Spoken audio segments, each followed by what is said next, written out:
Welcome to Recalculating Small Business. Like its award-winning book, Recalculating is dedicated to small business in America. Your hosts are Don Mazzella and Dan Perkins. Don Mazzella is the editor-in-chief of the Small Business Digest.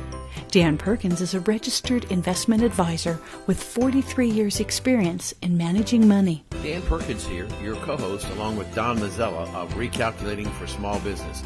Our radio program is dedicated to you, helping the small business owners increase their profits. We draw our name from Recalculating, voted the best small business book of 2017 by the Independent Press. In this book, it features ways to grow your small business. Now, here's Don Mazzella. You know, Dan, when companies get hit by malware and phishers, it's always a tough road to figure out what happened. Well, today we have with us Michael Patterson. He's CEO of Plixer, whose company helps you figure out what happened, what data you lost, and a lot more. Michael, welcome to the program. Thanks for having me, guys. I'm glad to be here. Okay. Tell us first your website for people and Sure. a little bit about your company. Sure. The website is Plixer, just P as in Peter, LIXER.com. And what Plixer does is we are kind of like a camera system that you would for network traffic. So you walk into a store, they got cameras all over the place, they're recording everything you do. That's what we do for network traffic. So large companies will use our system to record what everybody's doing on the network, either internally or externally, for several weeks. That way, when there is an attack or there's an infection, they'll use our system to go back and say, what did that system do to get infected? What did it do once it was infected? How did it move around the network? How did it communicate? Who did it attempt to break into? Very similar to how the security would use the videos captured by the cameras to look at maybe the behavior of a shoplifter. That's what we do. Having said that, you talk large corporations. Do you also work with smaller companies? Yes, you bet. So sometimes the security service providers will use our system for multiple customers because some although the product isn't difficult or expensive, it's still another security system that will shoot out messages because we do some threat detection. And inevitably, we're looking at IP addresses, which for some people is kind of a high-tech source of data. So for smaller, medium-sized companies, they'll either buy the system. Smaller companies will work with a security service provider to make sure that they have a way to investigate what happened. But you say at some point human intervention remains the last defense against the spread of malware. What do you mean by that? Well, prevention really in the industry, although the firewall companies and security are all talking about prevention, we can stop it. Well, they can't. I mean, they can stop some, especially if there's a track record of the malware, but obviously the malware is still getting into all companies. They clearly are failing in some ways to stop attacks. So basically, the human intervention comes in because, hey, you have to be the person that looks at that email and says, hey, should I click on that? That looks like any old Facebook email or LinkedIn email that I get every day. Should I just click on it, or should I maybe hover over the links, look at the tooltip there to make sure that it's going to the proper domain? Or am I, in a hurry? I've got 3 Facebook emails, and some of them are from what look like could be interesting to me. I'm just going to click. And so if humans don't provide that last line of defense and say, I'm not going to go to that website, or I'm not going to click on that link, if they don't do that, then you're potentially increasing your probability of getting infected. Dan, it's all yours. Thank you. I want to start off by making an assumption that probably the majority of the people that are listening to this program are not as tech savvy as you are, which is probably a pretty good assumption. Okay. So let me ask you first and foremost, would you please tell me and our listeners what is malware?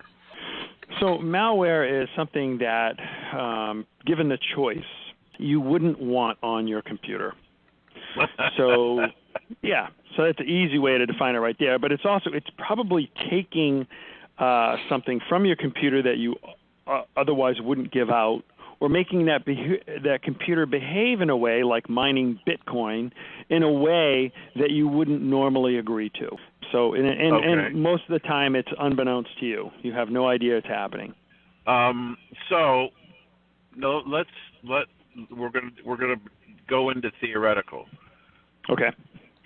Probably the most talked about news story for the last 9 months is the supposed hacking of the Russian government or Russian operatives into the election system in the United States, which in fact caused Hillary Clinton to lose the election. Now, we can talk about whether or not she should have won or shouldn't have won. It's irrelevant to this point. Yep. My question to you is, how valid is the claim? Well, without having the data, I certainly have an opinion on. I think that certainly it was too coincidental that the information came out just day prior, 2 days prior, whatever it was, before the election. So it's very coincidental, right? A tremendous amount of insight. Obviously, it was someone who compromised her email. So I don't think it was coincidence. I think it was thought out. Like, we're going to announce this. Was it the Russians? I think that the people who investigate it are going to have a better chance of figuring that out than someone like me who just listens to the news. But I will say this: when hackers compromise a system, they're always thinking, most of the time, they're thinking, I could get caught. So what they'll do is they'll execute their deeds from a machine that is maybe in a different country. So if I want to, attack Hillary Clinton's mail server, I wouldn't do it from my hometown or from, I just wouldn't do that because they could trace it back potentially. I would probably do it from I would compromise a machine in France, which would be used to compromise a machine in Latvia, and then I would execute my deeds in my scripts to try to compromise the server from what appears to be Latvia.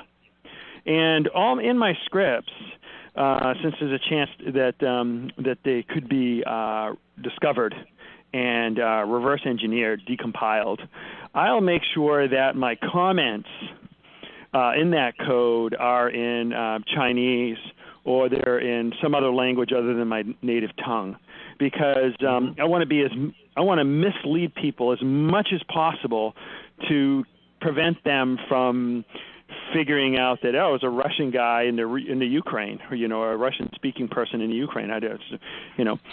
So the NSA is well aware of this, and sometimes they have to kind of hop back to these systems. Hopefully there's logs. A lot of times the hackers are smart. They'll delete logs, which is why it's extremely important to use a system that, pulls logs in real time off of all critical systems at all times. It's not done widely, but it should be. So I am on the side of caution of accusing a country like Russia of actually being behind attacks without having access to the data myself. I will say that my Russian friends are telling me that there's a tremendous amount of propaganda in the media to hate Russians, to hate Americans in Russia. So if you watch TV or whatever and you're in Russia, there's a lot of state-funded propaganda to basically hate Americans, the United States. So let's move back to our genre, and that is small business. We see commercials on ransomware where Russians or Ukrainians or North Koreans or whatever get control of your computer and you can't do anything. You can't run your business unless you pay a ransom. Yeah. And how serious a threat is that to small business? I think it's very serious. The nature of zero-day attacks like WannaCry, if someone wants to get you, Don or Dan, they're going to send you enough emails related to LinkedIn or Facebook or whatever that you're already getting similar emails that eventually one day you're going to be careless and click. They're going to get you. Or either you're going to get compromised or someone who you work with or a vendor that you rely on is going to get compromised, and it's going to impact your business. There's no doubt. Everybody's impacted by malware. So it's just a matter of time. Statistically, you're going to get infected or someone close to you is going to get very close to you is going to get infected. So you got to have backups. You have to be ready for it, and you have to do fire drills to figure out if this machine is infected, how quickly, typically, can we get back online? A lot of people do the backups. They forget to do the fire drills. What's a fire drill? Fire drill is when you say, okay, that system, turn it off. It's not available to you. Okay, let's go to the backups. What do we do? Well, let's restore from backup. Okay, restored from backup. Does everything seamless? Is it all the data there and all the resources that you need to do your job there? Is it current? Is it from the last backup? Did it all work? Because you want to know, depending on your business, that if you lose power to your company and the lights go out, you a lot of times will know, like if you have to send everybody home, how much that's going to cost you in potentially lost revenue. You want to do the same thing with malware. It has to be part of your fire drill. Dan, I hate to interrupt you, but we have to take a quick break for one of our sponsors. At Valero, we believe life gets lived between every fill-up. So whether you go down the road on 2 wheels or 4, whether your Wednesday night is spent racing to the grocery store or down a track, and whether you're dropping off the mail, the pizza, the kids, or all of the above, we're here to make sure you're never running on empty. Valero top-tier certified quality fuel keeps your engine running cleaner, better, and longer. Find a station near you at valerocleangas.com. Dan's tip of the day should resonate with every small business. Having a bright, clear physical plan always adds profits. One recent survey revealed 71% of walkers responded that they would enter a newly refurbished establishment even if they didn't have anything to buy or were in the market for buy. So how important is it with small business for physical establishments where customers come in to buy? It's very important. Sprucing up a small business makes sense. Saving cents may cost a small business dollars if the right quality paint is not used. According to Hotel Association figures, the average time between major spruce-ups for member hotels, dropped from 8 to 7 years in the past 12 months. Why? Because new establishments are very important. But don't think these statistics apply only to brick-and-mortar stores. The entry page for any business is that company's storefront. For those online leaders who think they are immune to the need for change to their storefronts, think again.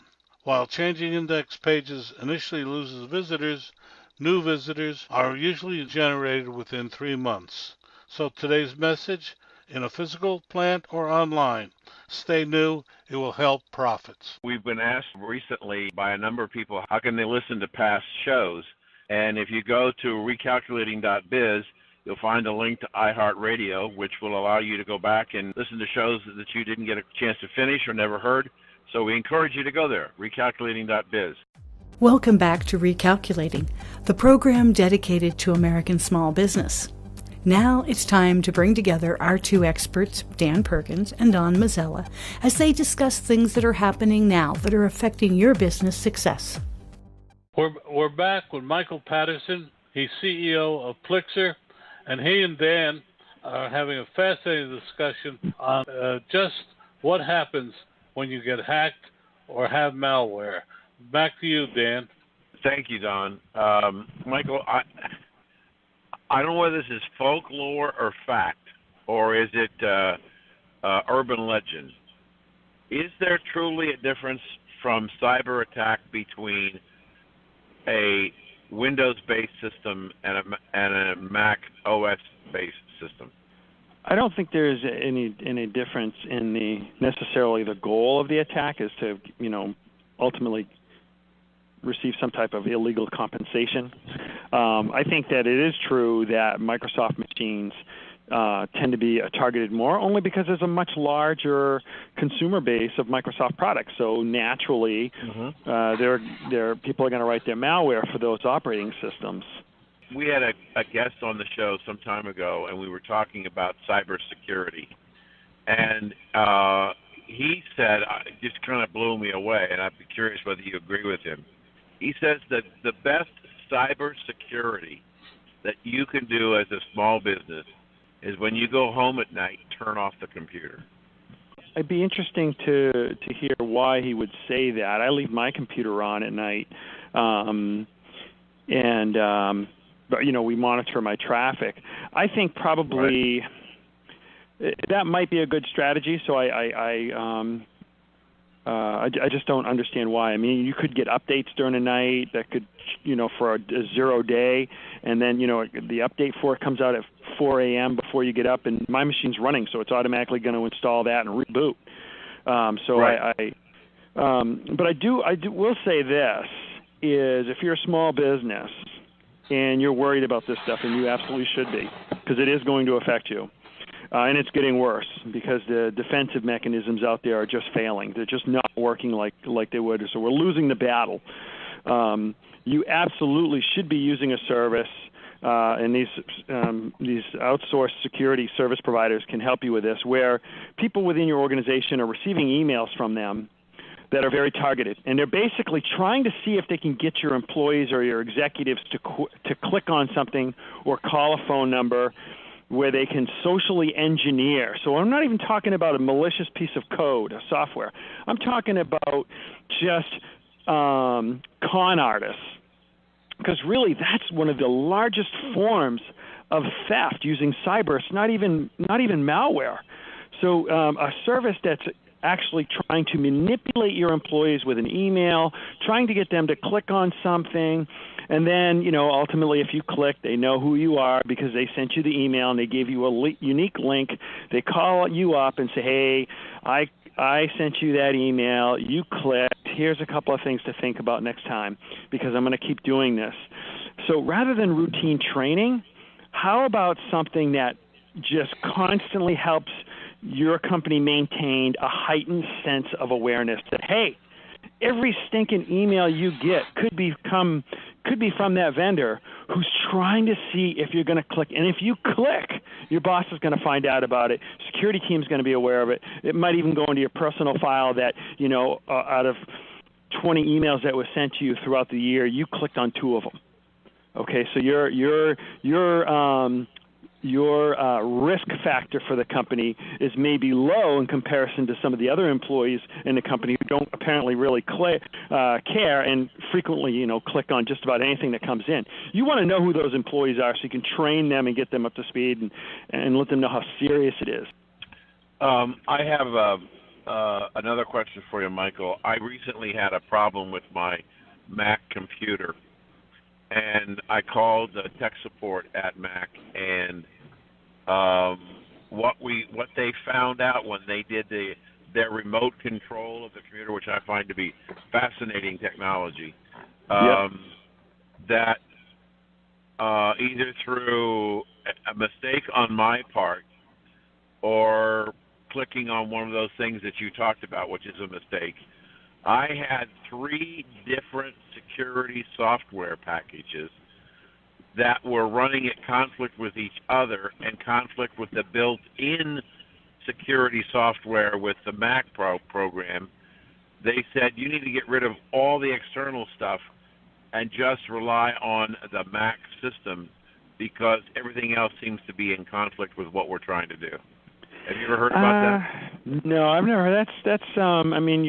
You made the outgoing call, right? The call didn't come into you. You actually made the outgoing call. No, I called Apple specifically because I was concerned about I was constantly getting these screens, do this, do that, and I refused to do that. And I finally called Apple and said, what's going on here? And he said, well, you've got at least 2, maybe 3.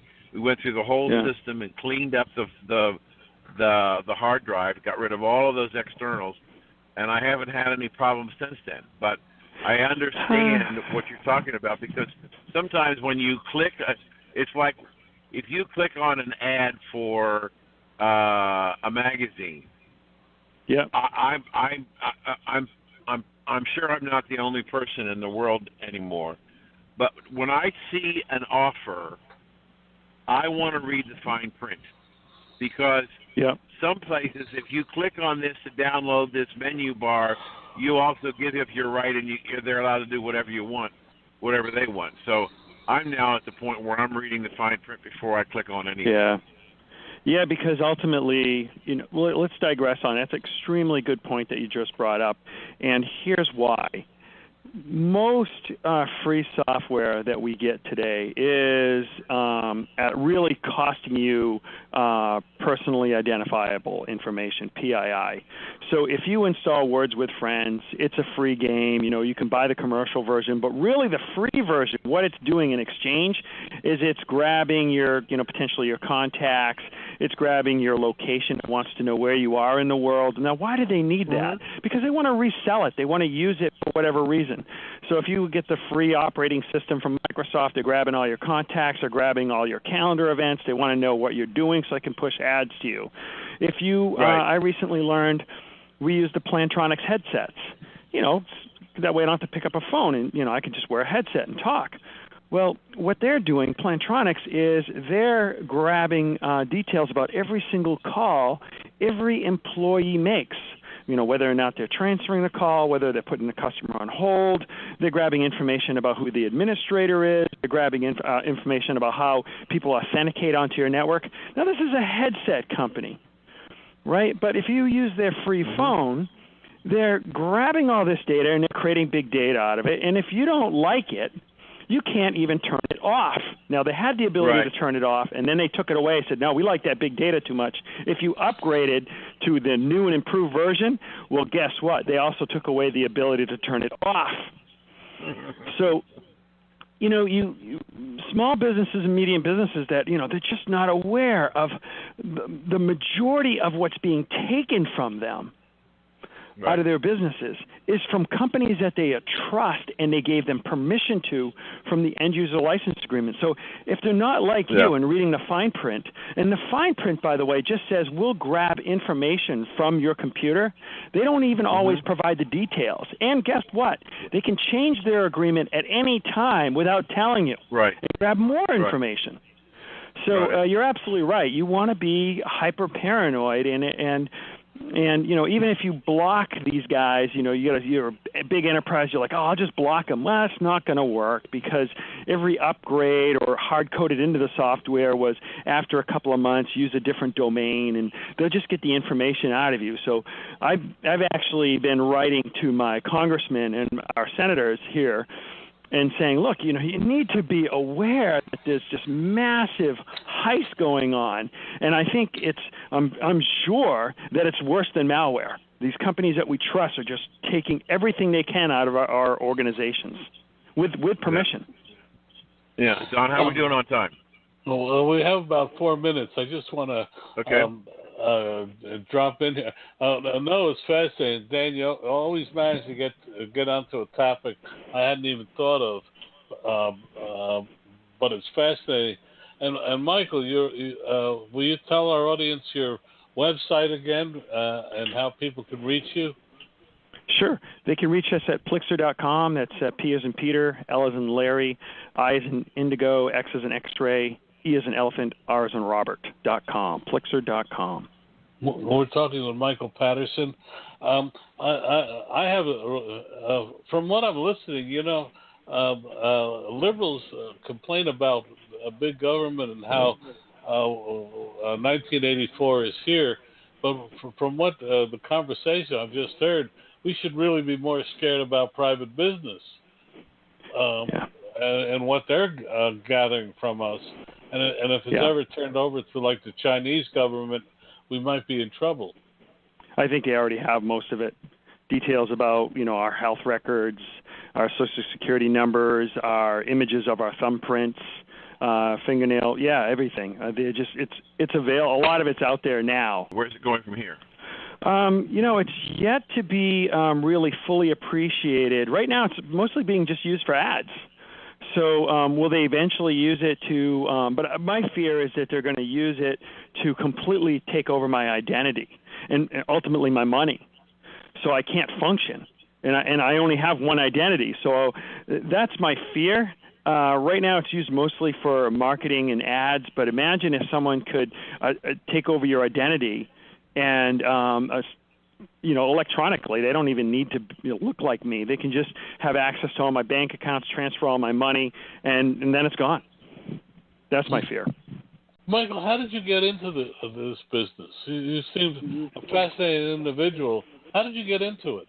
Well, we were initially in the network monitoring business, collecting data about, what people are doing on the network, why is the network slow. But then we found out from doing case studies, more and more companies like schools and hospitals were telling us, hey, we had this infected machine the other day, and it was doing weird things on the network, and we ended up using your system to go in and look at the traffic patterns to find out what it was doing.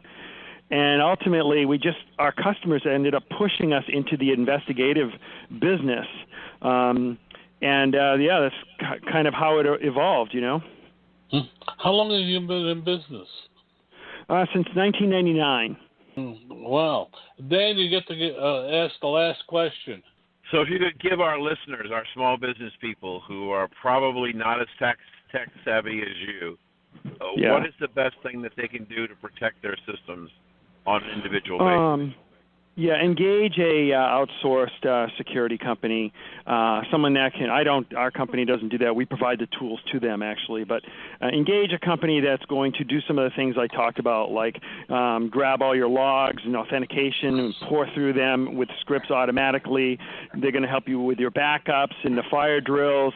They're going to email your staff routinely, trying to get them to click on things. These services are well worth the money to avoid the frustration and anxiety that you're going to have when not if, but when you're compromised. Are they expensive? No. Your services, depending on, they usually do it per person and per server. So, it can run a few $100s a month to, a few thousand, depending on the size of the company. Michael, we've been talking with Michael Patterson, CEO of Plixer. He's been a fascinating guest, and we really thank him for being with us. I learned a lot. What do you think, Dan? I think we did a great service for our readers and listeners today of getting into the whole idea of why security is so important. And Michael, I think you helped our listeners learn a lot, and you gave them a lot of good things to think about. And thank you for being on the show today. Sure. Thank you. Bye, guys. Life. It's made up of the simple day-to-day moments that keep us all running on full of joy, passion, and restlessness. It's singing full on to your car radio with the windows wide open. It's a whole bunch of early morning rush hours and a few late night runs for Rocky Road. It's full of pit stops and drive-thrus. It's life, and we live it between fill-ups at Valero. Valero top-tier certified quality fuel keeps your engine running cleaner, better, and longer. Find a station near you at valerocleangas.com. Dan Perkins here from recalculating.biz with your small business tip of the day. Small business funding is easier these days thanks to a new breed of lender called fintech lenders. These internet-based lenders cut the time between applying for funds and getting the funds to just hours instead of months. They also make it easier to repay your loans, but their costs might be a little higher for their service. The next time you need dollars for your small business, try them. You might like the change. I'm Dan Perkins for recalculating.biz and your small business tip of the day. We're going to have some exciting guests in September, including the former head of Apple, John Scully. We'll have a president of a dog and cat food company and the founder of a company with a mobile app for workers, a barber who's created a new shave cream, and the head of an innovative coffee company, a leader of a firm that makes it easier for small business to utilize social media, and many things more. So stay tuned, and if you missed something, Go to recalculating.biz and listen to a past episode. Welcome back to Recalculating, the program dedicated to American small business. Now it's time to bring together our two experts, Dan Perkins and Don Mazzella, as they discuss things that are happening now that are affecting your business success. Dan, our next guest is someone I found extremely interesting. His book is called Whole Self, A Concise History of the Birth and Evolution of Human Consciousness. Of course, some people have told me that I've been unconscious for years. But Kendrick Mercer is our guest, and I'm going to turn it over to you to talk about him and his book. Kendrick, let's start off by talking a little bit about your background and what caused you to want to write this book. Well, I was a history major in college, and so I've always been interested in history and read it voraciously. And I've also been interested in the sciences and particularly truth. And so truth has been an important thing for me. And and then I've worked with virtually thousands of people over my lifetime, and working with them and seeing how they get caught up emotionally and make bad judgments and tried to see the difference in why that was going on, and between my experience with people and history, I just evolved to want to talk about the impact of consciousness and the ability that we still have to get into the pre-state of consciousness, which I call whole self, and the difference in how we function and how we operate within those two, and the problems that has occurred since consciousness, and a way to get out of that state and awaken to the whole self, which lies latent in each of us. Kendrick, I want to follow up with another question, because what you're saying is stimulating a thought in my brain.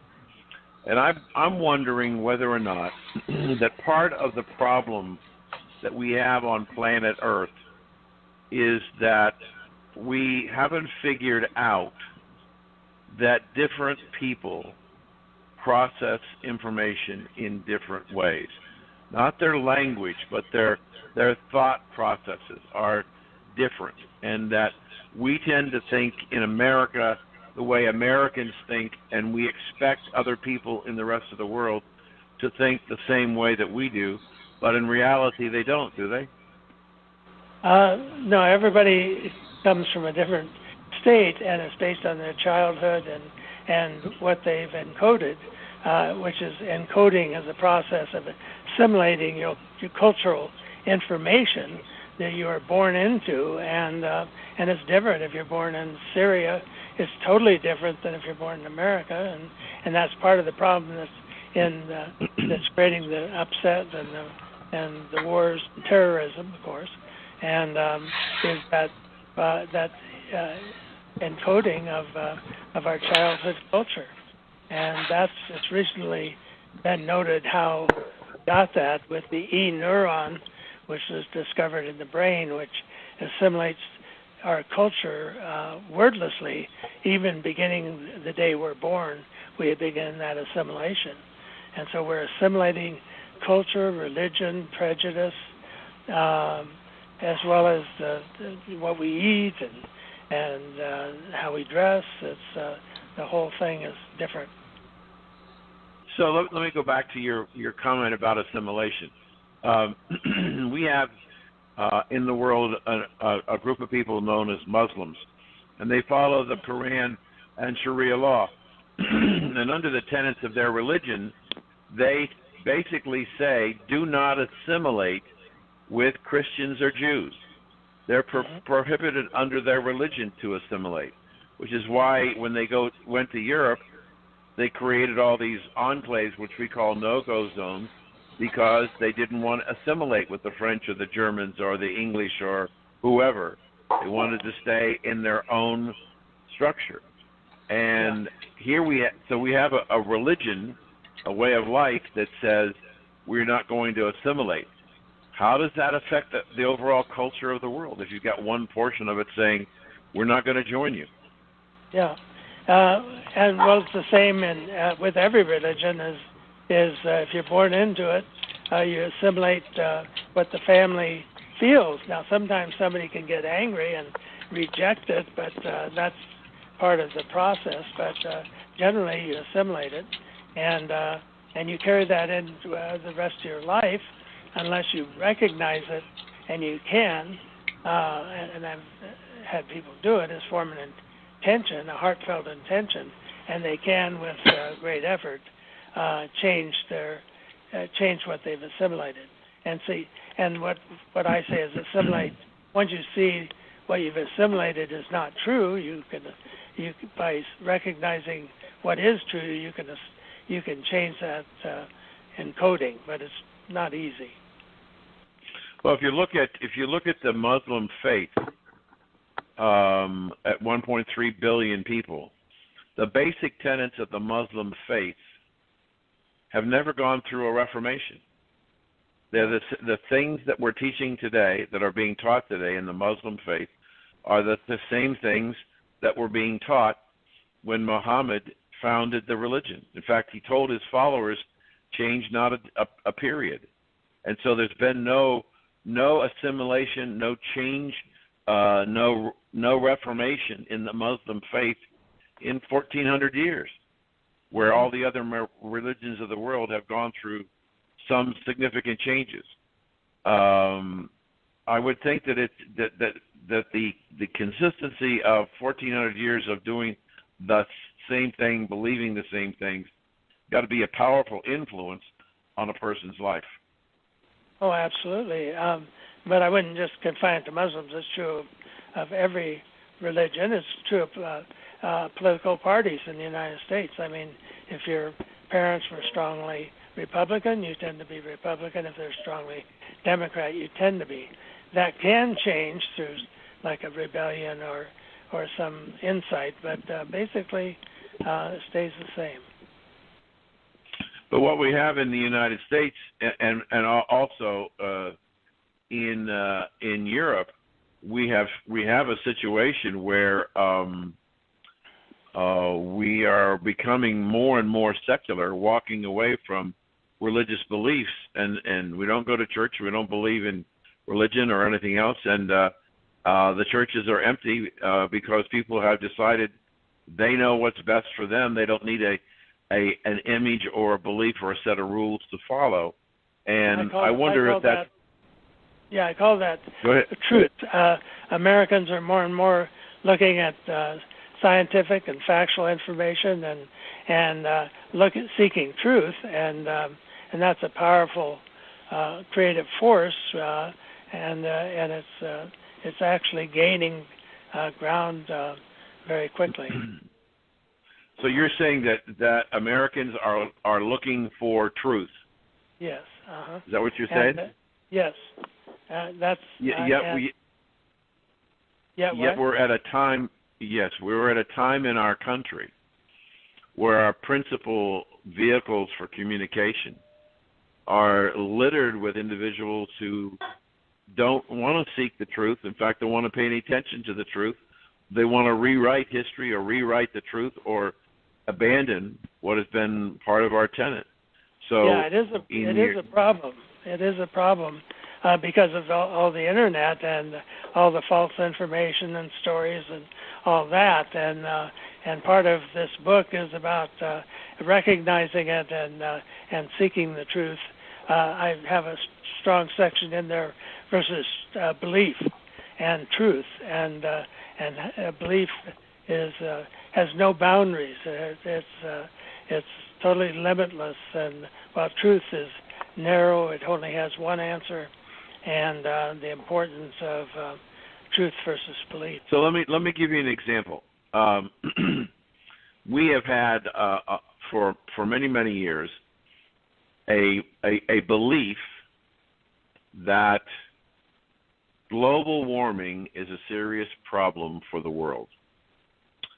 And we had all of these scientists who were postulating that if we don't do certain things, the world's going to get destroyed.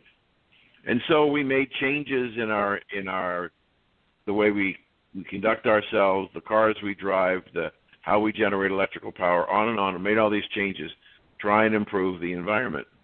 And we came up with this, quote, Paris Accord. And Mr. Trump decided that he was not going to have America be involved in the Paris Accord. And lo and behold, NASA and a bunch of other scientific communities reported last week that the measurement process by which the global warming people were measuring temperatures and making projections was in fact flawed science.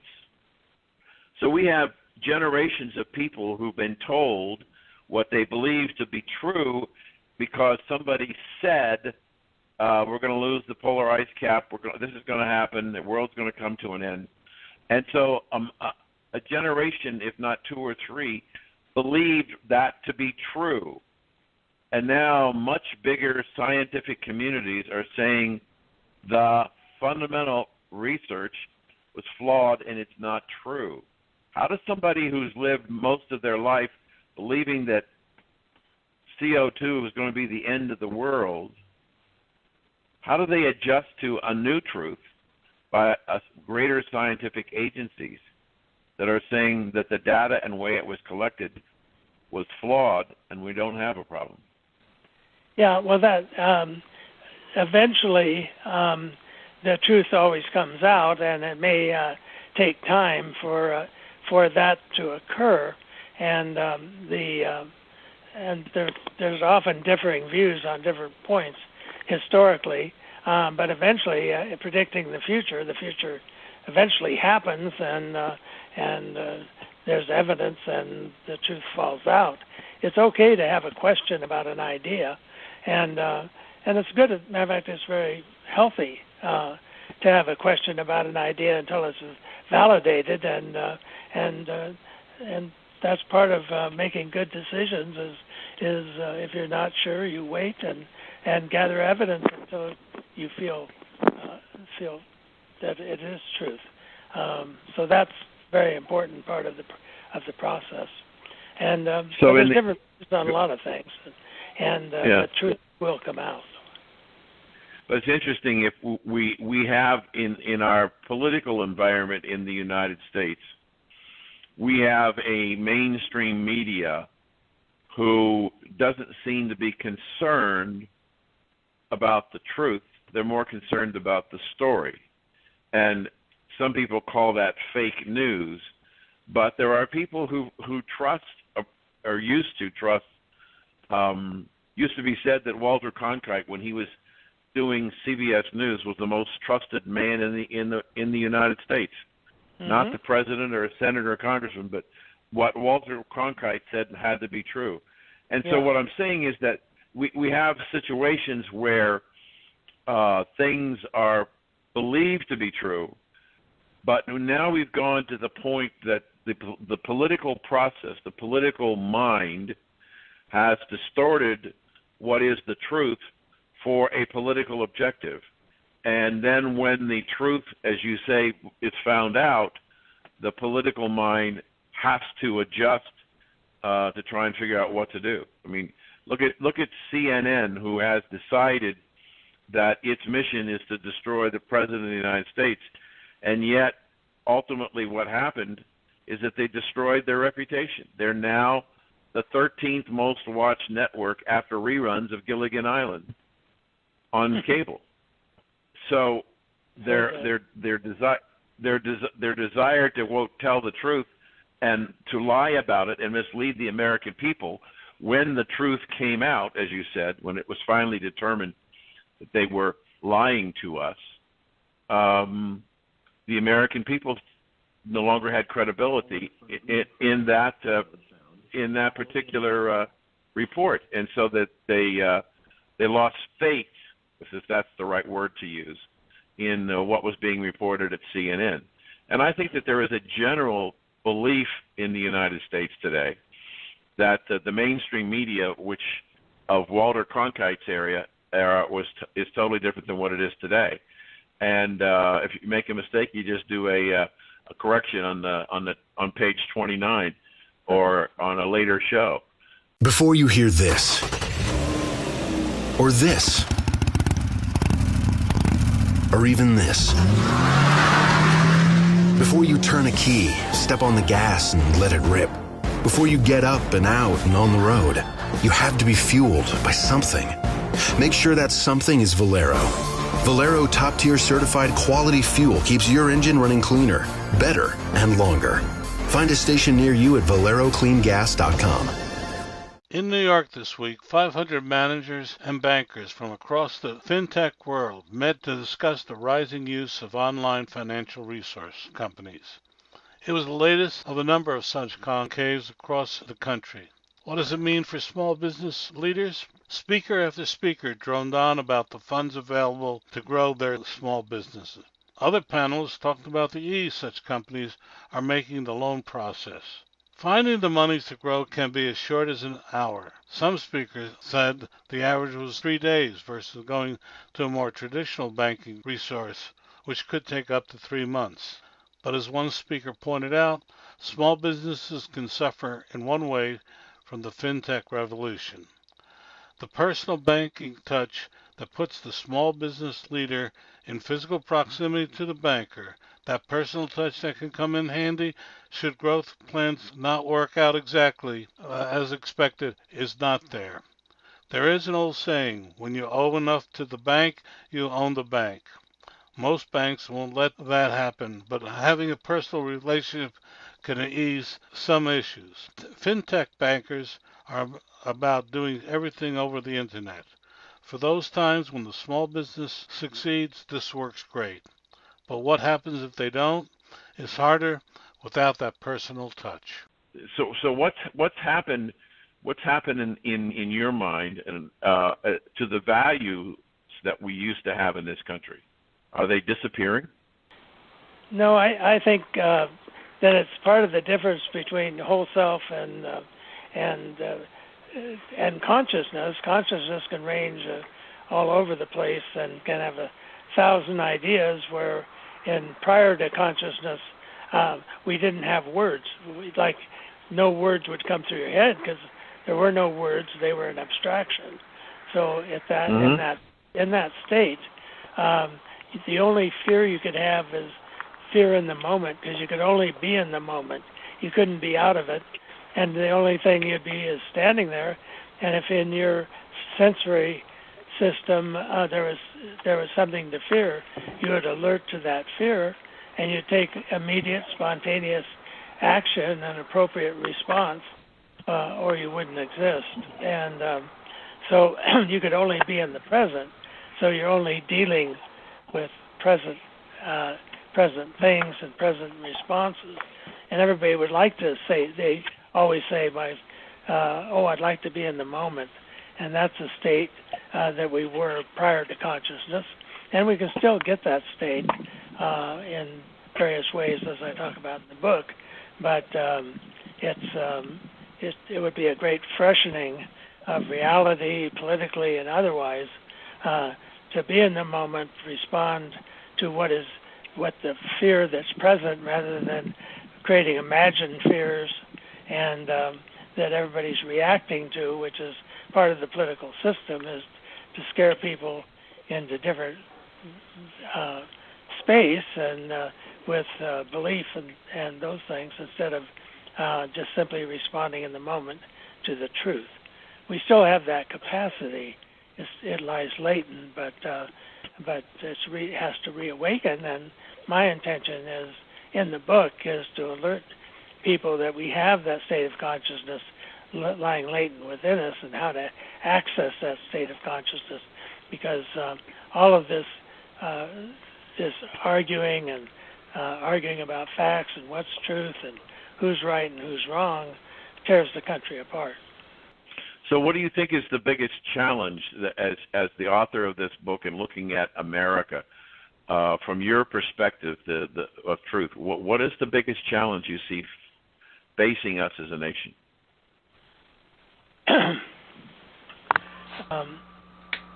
I think it's individually is as a nation and as a world that instead of moving towards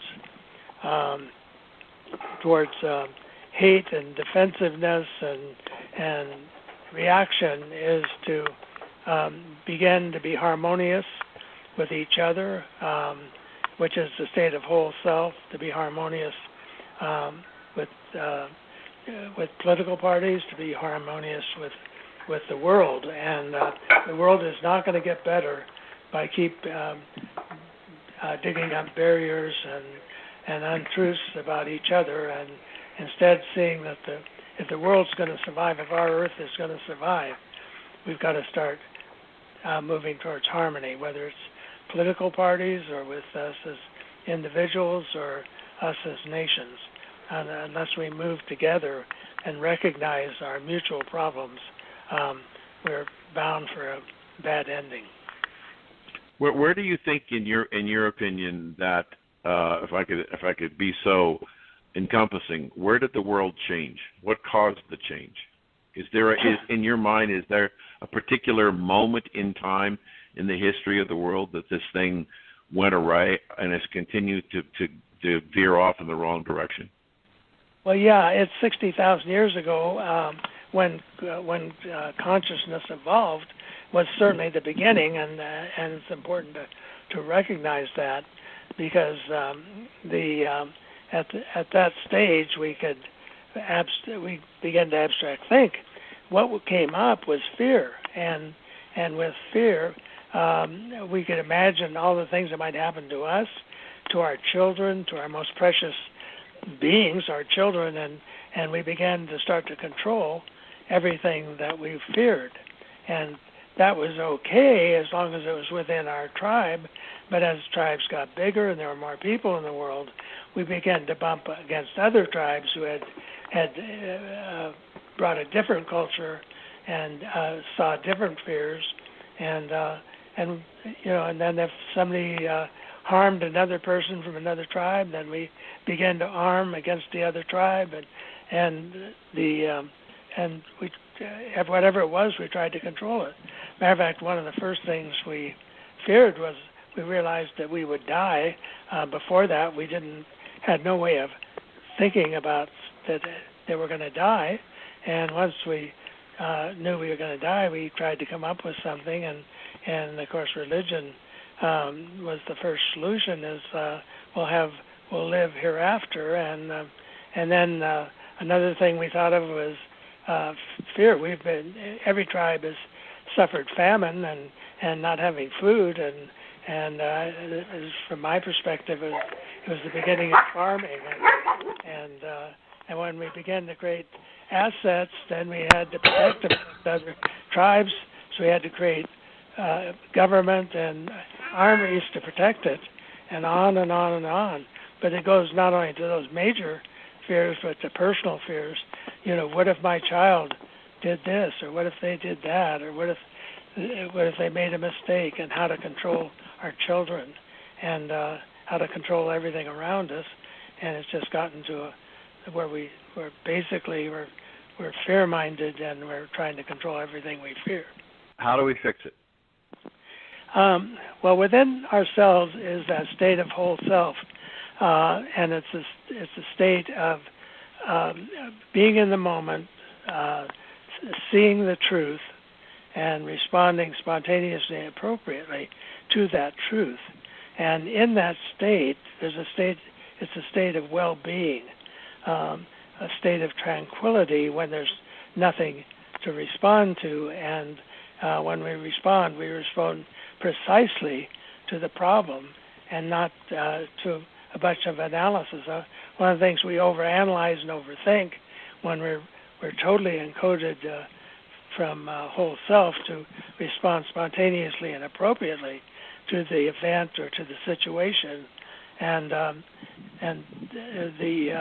our tendency is is because we can think, we overanalyze and overthink.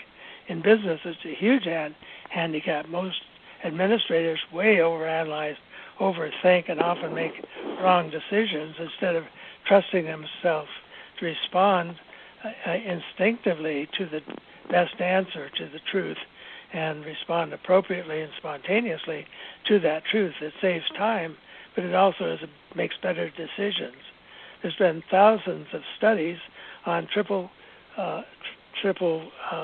answer questions, and the first response has been shown to be absolutely superior by a huge percentage to overthinking the problem and then picking an answer.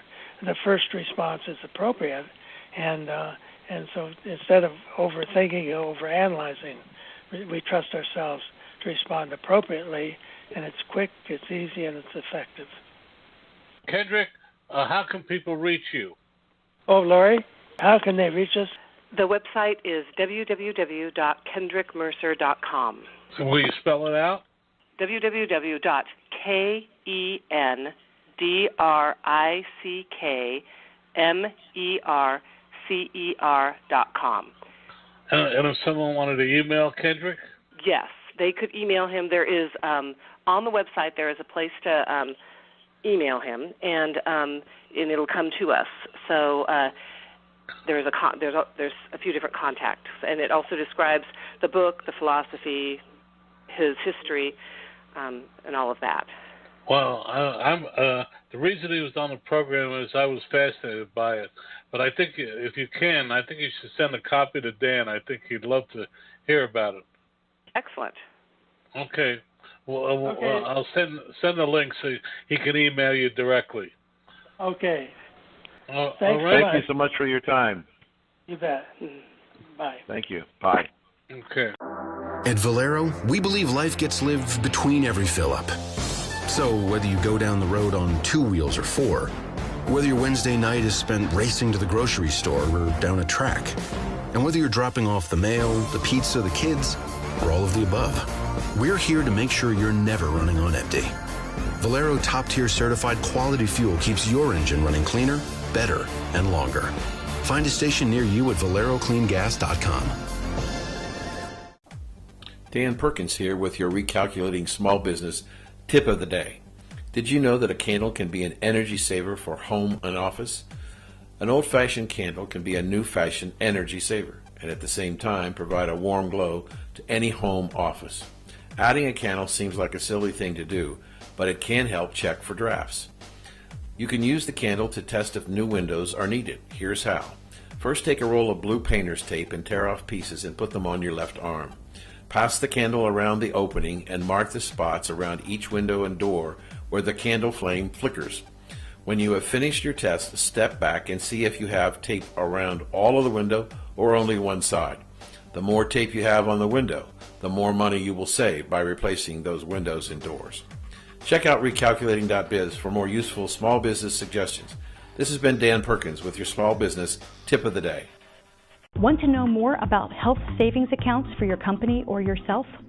Go to 2hsa.com and get a free employer's primer. Health savings accounts are a cost-effective way of offering health care benefits to your employees and yourself. HSAs build retirement funds for your employees, improve morale, and reduce your health care benefit cost. For a free employer guide to HSAs, go to 2hsa.com. That's 2hsa.com.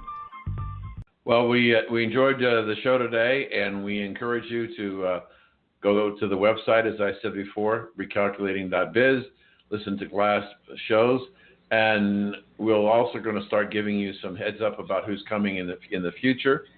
And we thank you for listening, and we'll see you on Thursday. Thank you for being with us today. From Don Mazzella and Dan Perkins. Welcome to Recalculating Small Business. Like its award-winning book, Recalculating is dedicated to small business in America. Your hosts are Don Mazzella and Dan Perkins. Don Mazzella is the editor-in-chief of the Small Business Digest. Dan Perkins is a registered investment advisor with 43 years' experience in managing money. Dan Perkins here, your co-host, along with Don Mazzella of Recalculating for Small Business. Our radio program is dedicated to you, helping the small business owners increase their profits. We draw our name from Recalculating, voted the best small business book of 2017 by the Independent Press. In this book, it features ways to grow your small business. Now, here's Don Mazzella.